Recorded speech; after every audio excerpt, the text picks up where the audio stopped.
Welcome to the Big 12 Insiders, your Big 12 sports show. Here's your host, Brien Hanley. Hey, everybody, what's going on? This is your man, Big B, along with Tim Fitzgerald. Today, this is the Big 12 Insiders. But today we are talking Kansas State, ladies and gentlemen. Just doing a check on where the Kansas State Wildcats, where their athletic program is as far as basketball, football, all that good stuff that's going on with the Wildcats. It seems like it's been a weird up and down 2025 season for Kansas State and with both programs. Yeah. So we're going to dig in a little bit today with Fitz going over that. Before we get started, as always, people, remember, like, follow, subscribe, continue to get in the comment section. We are ever so close to 4,000 subscribers. So continue to hit that subscribe button if you haven't already. So I appreciate you guys.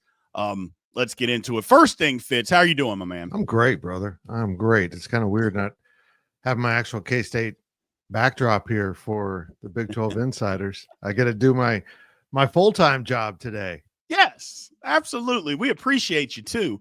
Let's start off with basketball today. It was obviously not a good 2024-25 season for Kansas State Wildcat men's basketball team. There were some expectations. I think some people that actually followed and paid attention to how the roster was built, you could see early on, especially in the early games, you're like, I don't know. It doesn't seem like it's all fitting together. And as the season played out, Fitz, it played that way. Let me just start by saying this. Is 2026, I know this is a wild or maybe a tough question, but is 2026 a make or break for Jerome Tang? It might be. You get into the finances of his contract and, the entire house settlement and how much money would K-State have if they wanted to buy him out. But the beauty of college sports is the offseason can always bring optimism. Mm-hmm. And his recruiting, his staff's recruiting, and what they're putting together is causing some optimism for good reason. They're picking up some really good players. And I think this group of players, at least on paper, is better than what the last two have been in terms of the transfer portal. So I think people feel pretty good about where the program could be. But the lesson of the last 2 years is you can go get great players, but they got to fit together, Brian. They got to be a team. And they haven't necessarily. And last year was close to a disaster and how things fit together. They flirted with the NIT, but weren't even good enough for that. And that's so far below what the standards fans have for K-State basketball, standards that Jerome Tang demanded in year one. And here we go, year 4. And I think they're putting together a pretty salty team, at least on paper. Yes. Now, the thing about it is, you look at PJ Haggerty, he's a guy, he's an All-American last year, playing at Memphis. He's a good basketball player, Fitz. Yep. Again, they're guys that they had last year, and I'm not going to go and name names like I'm bashing people or anything like that. I'll just say the team that was put together last year didn't have anybody as good as him. I can just flat out say, if you just watch basketball, they didn't have a guy as good as this guy, period, end of story. And I think that may be the difference, where the team last year, you could look to a couple of guys and maybe you thought he was the best player. He was the best player. Who needs to be the guy? There's not going to be any distinction on who needs to be the guy on this basketball team that from the outside looking in. But do you see it that way? Because I think, hey, this is the guy. He was that good. Now, granted, he's got to prove it, in practice and workouts and all that stuff. But I think this is a guy that's saying, look, let me lead you. I've done it before on a really good basketball team. Yep. I'll do it again. So the last 2 years, we kind of thought they had that, what I call the alpha of the team. And look, Tyler Perry was a really good player at a lower level, but he was an off guard. Yes. They tried to make a point guard, and it was a disaster for the most part. Last year, they look at Coleman Hawkins, and he'd never been the alpha. Right. As talented as he is, he'd never been that guy, and he apparently can't be that guy. PJ Haggerty is that guy, and he always has been that guy in recent years, and that's exactly what K-State needed. A guy that's going to walk in the door that everyone in that locker room knows that's the dude. Yeah. Dude. And here's the thing is this roster he's put together in Jerome Tang, yeah, he's the dude, but last year's team, the year before's team, didn't have an Andre Kostic either, the Serbian coming in, who might be the most skilled player on this team, but he's only 18. So they have put together really nice pieces. Hopefully they fit together. Right. And that's what I was going to go over. You know, it's not just Haggerty who's the guy. They've put together a talented roster of guys. The thing that stands out to me, though, Fitz, is that you mentioned it. You know, you bring in a guy, he's 18. 18-year-olds can be led. That's where the difference is. When you bring a transfer over from another school that maybe he was the guy there or something of that nature, or he's older at 22, 23 years old, a lot of times those guys don't want to be led. They think they need to be the leader because of how old they are. Yep. When you're younger, even when you're more talented and more skilled, you can still be led by guys that are older than you because you're just not mature enough to do it. You're not mature enough to handle the situation. You can be the best. Let's just say maybe he's the best player. You can still be led by other guys. Correct. I think that might be the key, Fitz, because, you know, the team that you bring in, like I said, you bring in a bunch of transfers, especially when you don't have a guy that's a lead dog, it becomes a problem, and then you have a bunch of lead dogs. But when you're young, you can still be led. I think the future, or I say the future, next year's team, because we know this thing is year by year everywhere, I think it can be better. Let me look at or ask you this question as far as a fan base. K-State is one of those fan bases that hasn't really, and I can speak to it, that hasn't necessarily embraced the new, hey, it's year by year. They haven't embraced that fully yet. Do they need to get behind that because it's not just basketball, it's football? Do they need to get behind that because this isn't going anywhere?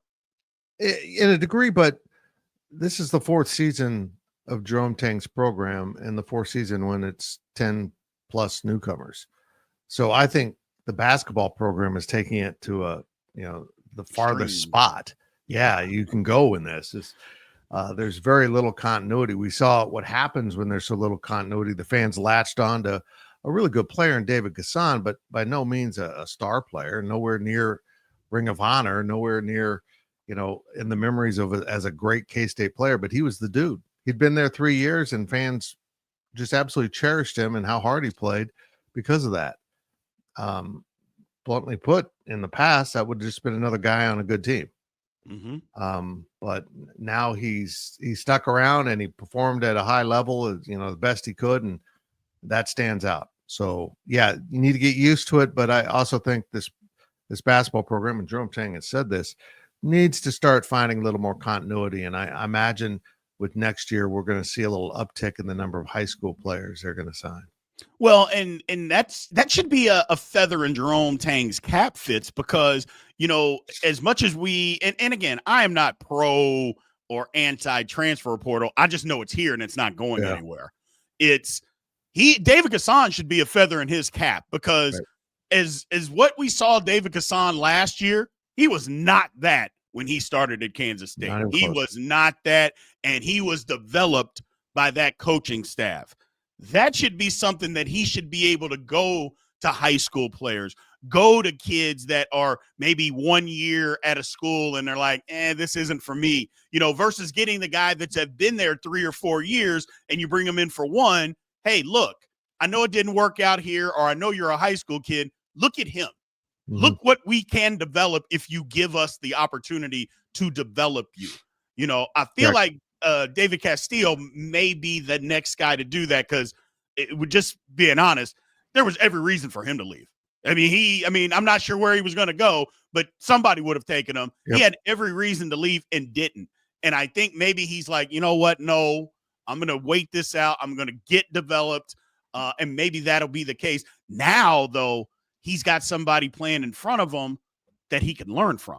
Right. somebody that may take them under the wing and say, no, this is how you're supposed to do it. This is how it's supposed to get done. I think that if anything, that's going to help him tremendously, Fitz. And again, be a feather in Jerome Tang's cap, because development still has to be a part of what you're doing. Exactly. And, I've since in the past that that Jerome Tang and his coaches have looked for athletes, guys that can be athletic at this level. And they found out that that's not enough. And I think the skill set on display with a lot of these players is much higher. And I think with a skill set based lineup, David Castillo is going to flourish because that's who he is. So we'll see how all of it fits together. But again, the offseason is a beautiful thing. It brings springtime and hope for better things in the athletic year ahead. And I think K-State basketball is on a good track right now. Absolutely. Absolutely. So let's flip the script here. Let's talk football. You mentioned this about basketball. Basketball has gone to the absolute extreme when it comes to the transfer portal. Football, not that way. Football, they use it, but they haven't gone to the extreme. I mean, we see programs out there getting 25, 28, 35 guys a year, and they've done it consistently over the last 3 or 4 years. They're just like, guys in, guys out. That's just the way it is, and that's how we're going to run our program. Kansas State football is not that way. They are about developing, and for the most part, most Big 12 programs are that way. There's a few, Texas Tech's out there, Colorado's. I don't even want to say Arizona State a little bit. They were the first couple of years, but some of these programs are huge into, like I said, transfer portal. K-State's not doing that. No. K-State is kind of dipping and dabbing and saying, okay, you can fit here, you can fit here. And I think that speaks volumes because, again, it's already a developmental program. Kansas State is not getting 5 and 6 5-star athletes to come to the program every year. Do you want those guys? Sure you do. But that's not what comes to Kansas State right now. I like the approach. I'm assuming that's a concerted effort by the coaching staff to take this approach. Yeah, they've decided their NIL money, instead of being used with the portal, is going to be turned inward to stop players from going into the portal. Ones they want to keep, the Avery Johnsons, Jace Brown, Dylan Edwards, and plenty of players on defense too, that they invest in because Chris Kleiman knows Kansas State's success has been in developing players. And if you can't keep those players to develop them, this program will collapse. Gotcha. So they use the transfer portal, but it's a supplement. They're not looking for a star. They might go look for a receiver, but instead of just putting a bunch of money into one guy, they'll bring in 3 or 4 guys between portal and junior college and say, we're going to improve the position as a whole and hope that, someone breaks free in this to go with what we have. Right. They've done an incredible job of supplementing, particularly the offensive line. They felt like they needed a rebuild along the offensive line. They went out and they've added 4 guys in the portal, which is a lot of players at one position group for K-State. And I think it's worked. We won't know until actual games, but they also didn't do it by going out and say this left tackle is worth $1 million. Right. That's not exactly what they're trying to do here. They're trying not to distort their financial basis for their team and just pay some dude randomly $1 million. And if he doesn't pan out, he's destroyed the entire pay structure of your roster. And now you've got guys demanding $1 million because they're better than him. So they've been very careful and calculated how they've gone about this. And this will be a really telling season for Chris Kleiman's program because they did a great job protecting their young players from being poached. And they've added players that they need. Now the promise is that this roster might be his best he's had.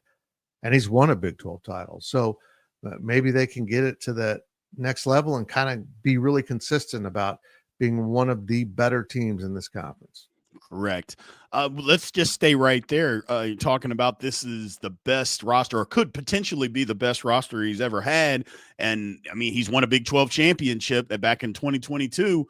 A lot of people, though, Fitz, have pointed to the 2026 season, or excuse me, the 2025 season Right. as being the year for Kansas State football.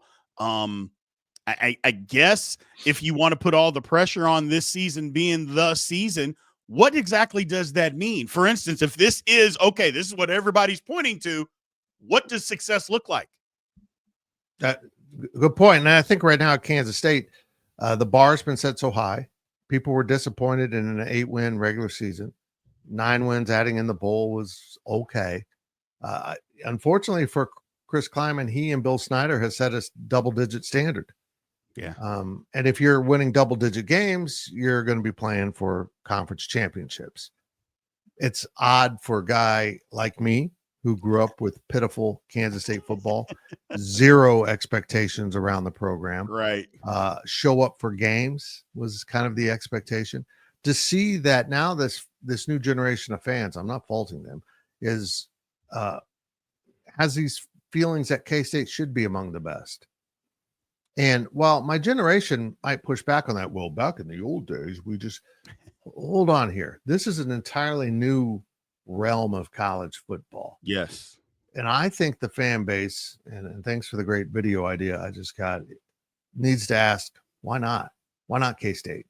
Mm-hmm. Why can't K-State be the program, at least in football, that the rest of the conference needs to pursue? And I've been saying this on this show and others, that this conference needs someone to break out, a team, a program to break out, to be the Oklahoma so we can chase it.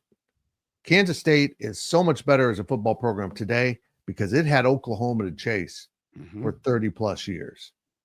And I mean that as a compliment. They passed them for a brief period. Bob Stoops came in and took control of that. But Oklahoma always provided the standard for Kansas State to steer into. And they played Oklahoma pretty damn well through the years. That says a lot about where the program was and can be. Why can't Kansas State be the Oklahoma? And I think that's a something that everyone around this program and this athletic department needs to start embracing. K-State can be the bellwether, the bell cow of this conference in football if it really wants to.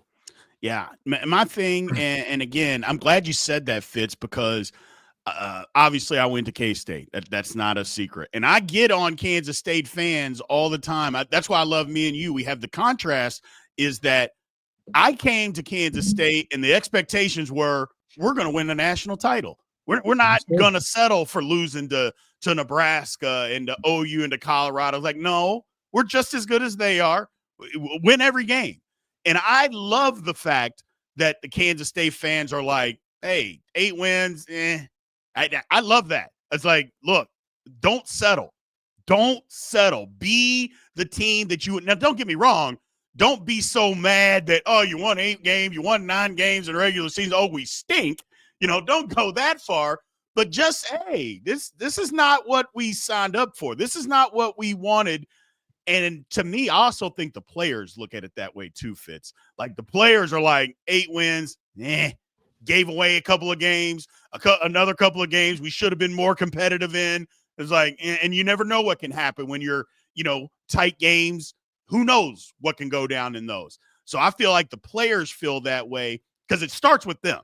If they feel like they gave some stuff away, us fans, it's like, whatever. We can be mad all we want. But if the players don't feel that way, like a couple years ago, like the Iowa State game, where, look, I can just say it, K-State, they didn't want to show up and didn't. Okay, and didn't. But if the players feel like we're better than this, feel like they got a little bit of an edge going into this season. Going back to what you said earlier about the recruiting and the transfer portal, you mentioned that the transfer portal that they stay within. They keep people within. That's where they've chosen to use their NIL for that. To me, I love it, but it makes it more difficult when recruiting because you got to hit on a lot of those guys. Because if you don't, and you're trying to keep guys and you get them in there and you're like, maybe not. And then you got to go back to the well. I think it focuses in your recruiting a little bit more to have to hit on the guys that you're actually bringing in and identifying people that, yes, we want to keep this guy around for a couple of years. But if you go into it and say it's a 25-person class and, I don't know, 12 of those guys, you're like, they can't play at this level. We got to move on. That makes it more difficult to continue success that way. The good news for programs such as K-State that want to still find players at the high school ranks is other programs leaning on the portal lets recruits trickle to other places. And I think K-State's taking advantage of that. But they need to replicate their 2023 class. We all look at Avery Johnson in that class, but he's only one of a group of players that played as true freshman. I think the best overall player in terms of the big picture of college football is Austin Romaine, the middle linebacker, and he was in that class too. So you got two true juniors, Jace Brown at receivers, another one that came in and played as true freshmen, which doesn't happen that often at Kansas State, a developmental program. Excuse me. And now they need to replicate that, but it's been pointing towards this season, as you mentioned earlier, and now maybe next season when these guys are seniors, if they're around. So, yeah, you've got to hit on more guys. And that class in 23 was as thorough of a recruiting effort I've ever seen in my 30 years of covering K-State. It's so many guys stick, so many guys prove they can play. And the ones now who couldn't play out of that class have been moved on. And that's another, I want to say, advantage. Coaches hate cutting players at 105, but when they started having to weed out those players, they've cleared some room. It gives you kind of a valid excuse to move dead weight out. So it's going to be interesting. This whole new realm of college football and how programs like Kansas State, Iowa State, Oklahoma State, to a degree, with developing players and where they fit in the big picture. Well, you mentioned it, developing. Those programs, the programs that you mentioned are huge on development. I feel like BYU is another program. Yep. Utah, another program as far as the Big 12 is concerned. You used to think Texas Tech was, but Texas Tech has shifted gears completely and just dove in head first to, you know what, we're just going to buy as much talent as possible. Maybe it'll work. Maybe it won't. Again, you got to do it on the field. Only so many people can play, but part of it is they bought depth. Mm-hmm. And that's the one thing that kind of goes missing when you start talking about NIL and transfer portal stuff, is like the depth of these programs has disintegrated tremendously. Yeah. And that's why I think the Kansas States, the Iowa States, the TCUs, the Arizona States, that's where they can catch up now, because there's not, okay, Alabama starts, 7 5-stars and the rest are 4-stars, and they got 11 5-stars sitting on the bench just waiting. That is not the case anymore at these big programs. They're done waiting. Like, I'm going here, I'm going there. I am not sitting on the bench. Kind of what you mentioned earlier about teams, they're trickling off somewhere. Yes, they absolutely are, because guys want to play. First, they want to get paid. Let's not, make any mistake about that, but they want to get paid. I feel like Kansas State can capitalize on that. I feel like this is a big year for them. Again, I don't want to put too much expectations or pressures, but it's college athletics. Pressure comes with the territory. And I know fans want to kind of go under the radar and, don't even look at us coming. The problem with that, Fitz, and that's I'll ask you, with how college athletics is going on, the college football playoff and all that stuff, it's almost damn near impossible for you to come and be a big player in college football year in and year out if you're off the radar. Look what happened to BYU. Look, just the Big 12 in general last year. They didn't want to rank the Big 12 at all. And by the time they finally did, it was almost at the end of the season. What they get, 11th. That's as high as we could get. So the question I guess I have, I know typically Kansas State has wanted to be, hey, we're off the radar. Nobody's talking about us, even though I didn't like that, because I'm like, hey, let's be the best. Go beat us. Come after us. Fine. But can you do that? Like, can Kansas State afford to be that team anymore that just says, you know what? we'll start out at 28, 29, and we'll just work our way through this thing the way that college football is right now. You know, the rankings are the rankings. They've always kind of been that way. My industry of sports journalists are typically, the voters are a bunch of guys who never really played sports and spent a lot of time talking about it, but mostly sitting in front of the TV as little kids and watching and watching and watching and watching. And they're not watching Iowa State play Kansas State. They're watching Alabama play Auburn. They're watching Notre Dame play USC, Penn State, Ohio State, Michigan. That's who they're watching.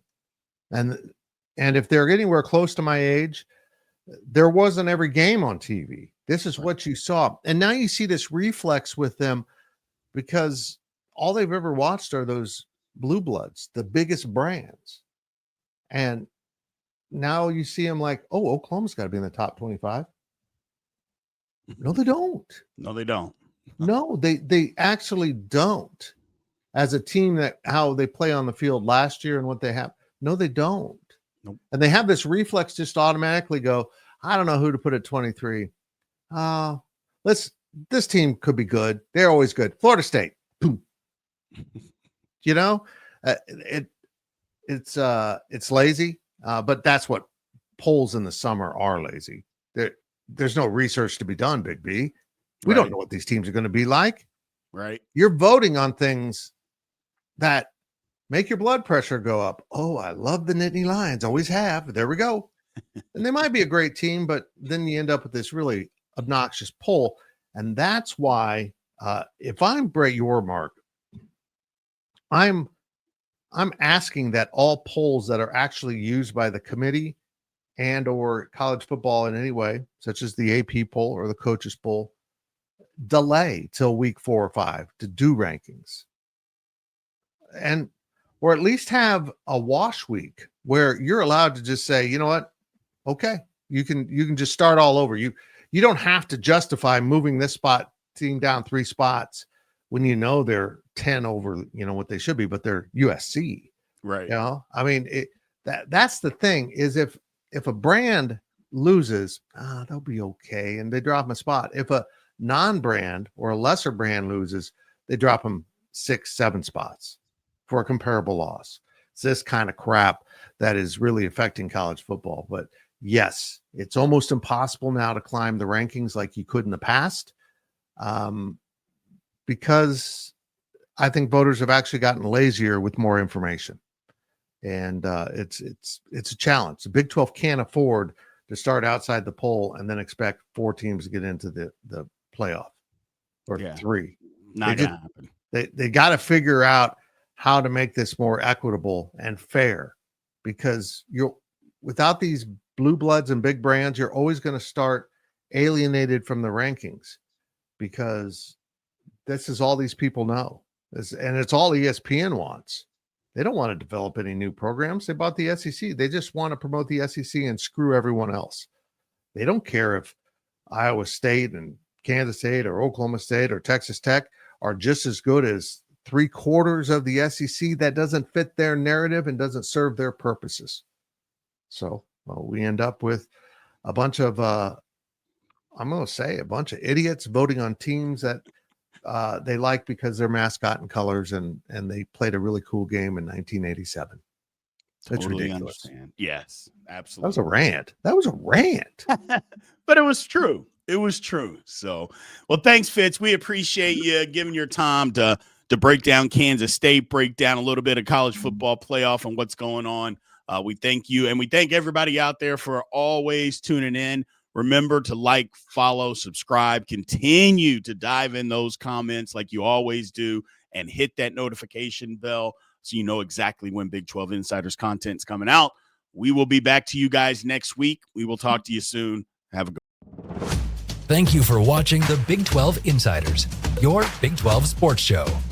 This has been a Spirit Street production.